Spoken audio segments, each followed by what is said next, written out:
Yeah, they got some dynamic pass rushers on the edge and a solid guy inside. A little different being a three down versus the four down that we've seen in the last 3 weeks. So yeah, it's a new challenge every week in the Big 12, and obviously they got two of the best on the edge. Obviously, you guys were pretty strong about at the guard spot and even the center spot coming into the season. But there were some questions in terms of the tackles and who would play there. What's impressed you about the guys who have been on the outside of the line? I mean, there's a lot to like there. I mean, I think they compete more than anything. I think those two dudes are guys that don't get their head down and really worry about one play. They can just keep moving, and the tempo hasn't been too much for them.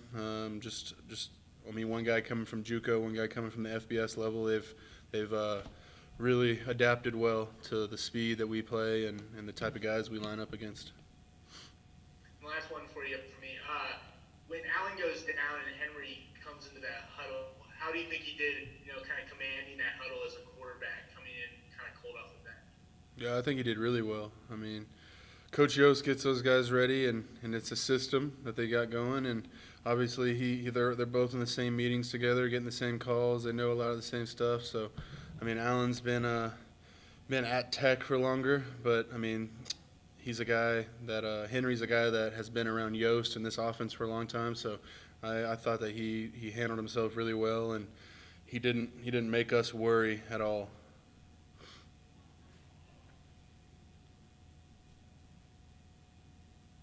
Go to Don Williams. Jack, not only Texas Tech, but just Big 12 teams in general the last few years, it seems like they've had a lot of trouble with Iowa State's defense. And what is it that has made their front such a challenge for you guys and for other teams? I mean, when I think of Iowa State, I'm thinking three down, two linebackers in the box.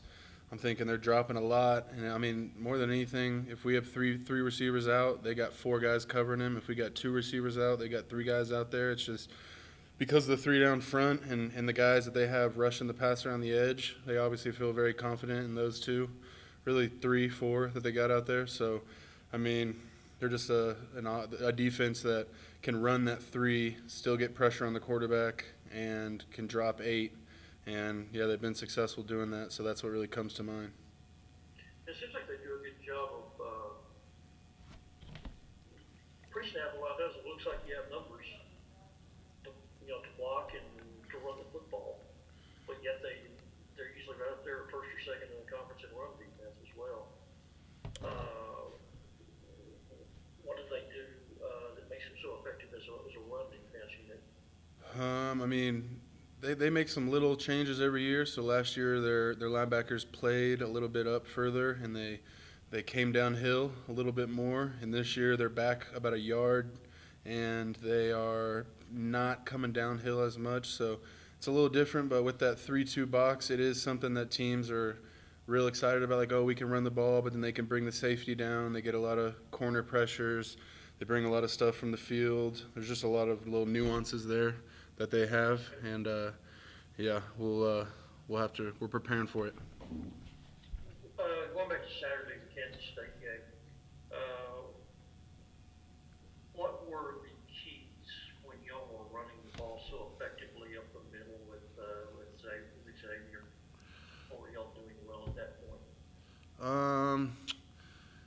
I mean, I don't want to sound bad, but I just feel like inside we were taking over the game at that point. Like we were getting movement, making the line of scrimmage, not go backwards at all, and we were getting a lot of push, and Dawson was getting hands on linebackers, and me and Weston were doing a pretty good job of getting our hands on those inside tackles. So that just helped a lot, and pretty much just on the sideline just made a decision like we need to start running this ball, second string quarterback in, and obviously it's tougher on him if we make him throw 50, 60 times a game. So it's something that we made our emphasis.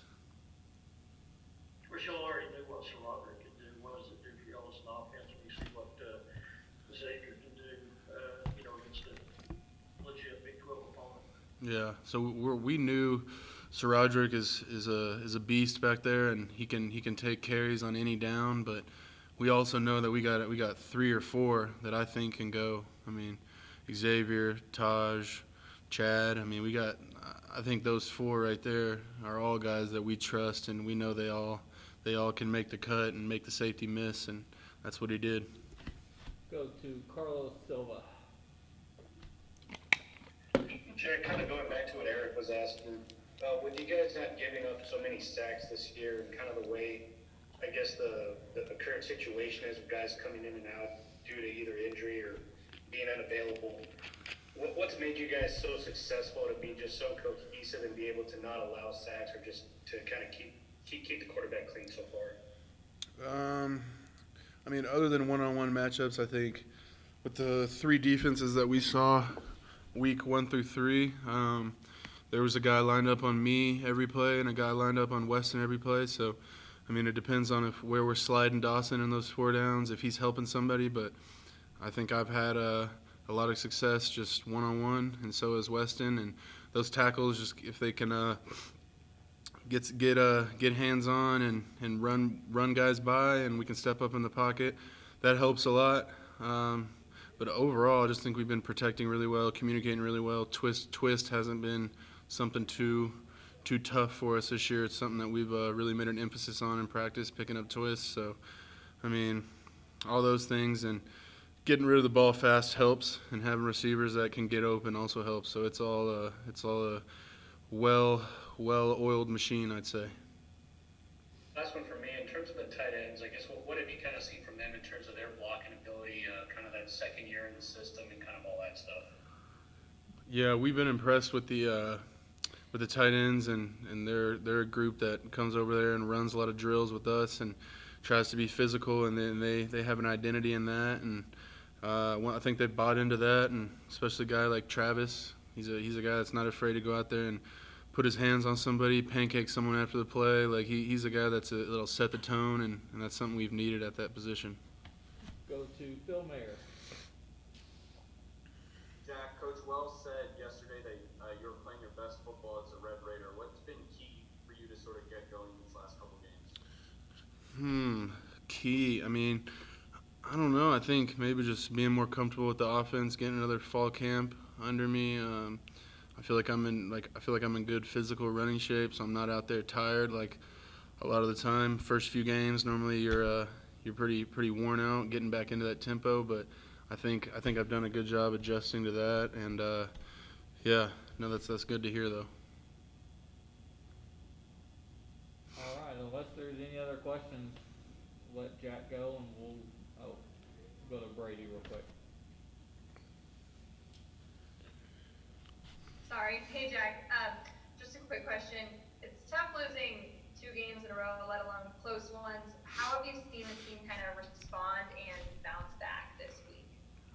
I mean, more than anything, it starts right after the game, I feel like, and I've been a part of some Tech teams that were very down on themselves post-game and yelling at each other and just turning internally and just turn on each other, and that's something that this team hasn't done at all. We've all just been like, we're right there. Like we just know we're right there, and other teams it's been like, oh, we're just never gonna get a win. Like, oh, this is happening. It's just like the frustration builds, and I don't feel that with this team at all. I don't feel like we're frustrated a bit. I feel like we know the ball's gonna roll our way, and we know what we need to fix, and we're excited to come out and practice and get it done. Awesome. And then after Allen goes down, did you feel like you being one of the upperclassmen kind of stepped up, or what kind of guys stepped up as leaders after that? I mean, yeah, the O-line has to step up, of course. Me and Dawson just take a hold of that group and really tell everybody that we need to run the ball, and Farmer does a great job of emphasizing that to us. So I don't think we got flustered at all. To be honest, when Rico comes out, we all 3 of us, me, Krishan, Brandon, Colin, if Colin's in, we're all kind of together in that, leading the whole defense. So it's a 3-person, 4-person thing instead of just a 1-person thing. How do you think you guys responded as a unit and played for the rest of that, I don't know, a little over half a game without? I think we responded pretty well. Rico also helped with that. He was a big leader on the sideline, helping us out, encouraging us the whole time. So yeah, I think we responded pretty well to that. Reese Hall is a guy who had success against Texas Tech last year. What kind of stands out about him on tape? This year his size. He's gained a few pounds. He's a bigger back. He's one of the top backs in the league. So what's that, like, his athleticism, his speed is pretty good, especially for his size. He has great vision. He's a pretty good back. So we're gonna have to watch out for him this week. It seems like every week you go up against a new dual threat quarterback. In terms of attacking them, is it different? Is it the same when you go against Sam Ellinger versus Skylar Thompson versus Brock Purdy, or are there different ways of attacking them because they are in the end different quarterbacks? Yeah. So with dual threats, just because it's a dual threat quarterback, they don't all think the same. They don't all want to do, like, Skylar wants to run at different times and Sam wanted to run. So, like, you approach those games different. Brock Purdy's a pocket passer mainly. So his legs aren't using his legs, and he doesn't use them like Skylar and Sam did. So we'll keep an eye on him, but we're expecting him to throw the ball a lot. Go to Don Williams. Coach, how did you wind up playing more on Saturday because of Rico's absence, or is that just my perception? I winded up playing more of Sam backer because of Rico's absence. I play all three backer spots and then the spur spot as well. So, but because Rico went out, I had to play strictly Sam that week. Yeah. How well do you feel like you are getting into a groove this year, maybe compared to when you were a younger guy in the system? Now that you've been here a while. I've gotten a way better grasp of the defense this year. I'm healthier than I was last year too, so I feel like I've gotten in a pretty good groove, and things are starting to finally slow down. So, yeah. I can't remember. Did you wind up having to have surgery at the end of last season? Yes, sir. I did. Can you remind us what injury you had that ended your year? I had a torn labrum. Yeah. How did your off season go? What did you do off season wise to kind of get you prepared for this year to try to take on the larger role? Once I got cleared this off season, I played a lot of Will Backer, but I also cross trained. So to get ready for this season, I learned every position because I knew that was what my role was going to be coming into the season. After talking to Coach Cosgrove and Coach Patterson. Go to Carlos Silva. I'll say kind of along those lines, I know a lot was made with Colin Spooler getting here, and with not too much time left before the season started, how have you kind of seen him kind of step in, and what are some of the positives you've seen out of him, and what are some things that he brings to this linebacker core? Experience is a big thing that he brings. He's a good leader. He's a smart football player. And when he came, everything got more competitive because, everybody wants to get on the field. So, he brings in a lot of experience and a lot of football knowledge that helps us out in the long run. In terms of that knowledge, what has he taught you, and what are some things that he's kind of either learned from you guys, considering that he's just kind of learning a new defensive system, but he's still a linebacker, as Coach Wells has said, he knows how to play? In terms of what he's taught me really like the physicality at linebacker that you need. Because I've always been a smaller backer, but this year I've gained a lot of weight. So where me and Colin aren't too far off in size. So he's taught me how to use my hands and make plays in the backfield, which is something that he does very well. Go back to Don. Talking about your weight, what size were you when you first got here to Texas Tech? When I first got to Texas Tech, I was between 200 and 205 pounds. I wasn't very big when I first got here last 2 summers ago. And now you are? Right now, I'm about 225 to 230. Yeah. Now, when you were in high school, were you an edge guy, or did you play inside? I played safety in high school, majority of my career in high school. I played middle linebacker my senior year because I had to, and that was my first year playing linebacker. Yes, sir. So, I guess now that you've been there a while, do you feel like you have the linebacker mentality now, or what was that? Like? I think I have a linebacker mentality. I think I'm more of a linebacker than I was a safety. And you mentioned being able to play multiple spots, multiple linebacker positions. How do you like that role? Or is there one of the linebacker positions that you feel like you fit best or better? I think I fit at outside linebacker more, the Will spot or the Sam spot. But I think I play all three linebacker spots and the spur position pretty well, and I get a good grasp of it. Yeah. So you're kind of a jack of all trades. You can kind of wherever they need you, you can kind of go fill in and play some snaps. Yes, sir. Yes, sir.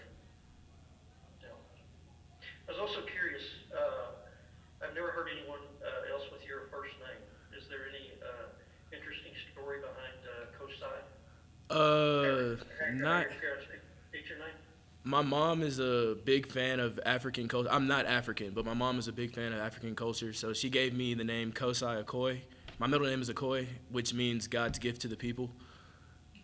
So, yeah, that's kind of the story. How do I spell it?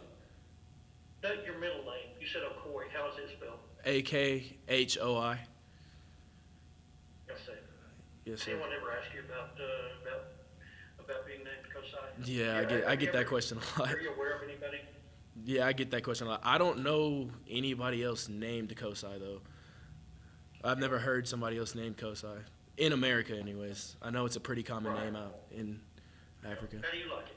I like it. It's different. It's unique. Not many people have it out here. Sorry, Don, go ahead. You said your middle name has a particular meaning, but does Kosai have a particular meaning? They go together. My first and middle name go together. Kosai Okoye goes together. It means God's gift to the people. I see. Yes, sir. Go to Still Mayor. Hey, Kosai, you mentioned that Rico was talking to you guys on the sideline after he got ejected, and they showed that on the broadcast. What kind of stuff is he telling you? Or about it? Really encouragement. It was more encouragement. If we had questions, he'd coach us up if we needed him to. But, yeah, majority of it was encouragement. He was trying to keep us going, keep fighting, stay in the game. So it was a lot of positive things. All right, and then talking about cross-training, as, like, non-football players, what's something we wouldn't understand that's hard about, like, learning all those different linebacker positions? The hardest part about it is that you don't always get reps at it in practice. I don't get reps at every position every day in practice. Like, I'd have to know how to play Will, I have to know how to play Spur, but sometimes I don't get reps at those positions at practice. I'm majority playing Sam and something we call Lou in a different type of package. Go back to Eric Kelly. So this seems to be a conversation we have every year once a guy gets ejected for targeting. But do you know where to hit? And where do they teach you to hit? And is it kind of always changing because of one time it's targeting, one time it's not? Is it something that ever goes through your head, or you just kind of have to forget about it and play free? Yeah, every play is kind of, a lot of plays are bang bang plays. They teach you to tackle at the hip area, like lower the like our coaches emphasize lower the strike zone to avoid that kind of stuff. But like I said, everything's a bang bang play, and I don't really agree with the targeting call that was called, but I mean it's not my decision, so yeah. We'll go back to Don. Sorry. Because I was curious also, looking at your All-State in high school, that's some pretty impressive numbers. What happened with you recruiting-wise that you wound up going JUCO first? So my junior year in high school, I was an all-district safety. So, and then my senior year, I got moved to linebacker, and I did make All-State. I had pretty good stats, but I graduated high school at about 5'9", 175 pounds. I was a late bloomer. I grew really late. I see. Yes, sir. So so in addition to gaining weight, you've also gotten taller? Yes, sir. Because you've gone from 5'9" to now you're listed at 6'1"? Yes, sir. Between 6 foot, 6'1". Yes, sir. So I guess recruiters kind of you didn't look like, even though you were putting up big numbers, you didn't really look like a prototype. I didn't. What was it back then? No, sir. I didn't look like it. I didn't pass the eye test. Let's see. So has has being in that position, a lot of guys talk about, having a chip on their shoulder, having to prove themselves. How did you feel, considering that you were very productive in high school and didn't have college coaches beating your door down? I knew I could play with anybody in high school. I understood why I wasn't recruited very high, but I knew I could play with anybody. So that's why I discarded all the D2 offers and the smaller D1 offer that I had, and I just went to JUCO to bet on myself because I knew I was going to grow. I did know that. I knew I was going to grow. So I knew I was going to bet on myself so I can get to the next level that I wanted to get at. Let's see, so you did have you said some D2s and some other JCs. You did have some people who were, several smaller schools who were looking at you? Yes, sir. Or wanted? Yeah. Yes, sir. And then when you went to, I forget, was it Kilgore? Yes, sir. Kilgore Junior College. So then you were kind of looking to move on when you had an opportunity, if you like. Is that accurate to say? Yes, sir. It was. I played a season there, then played a spring there, and that's where all my offers, my recruiting boosted, and I got some offers and made my decision to come to Texas Tech.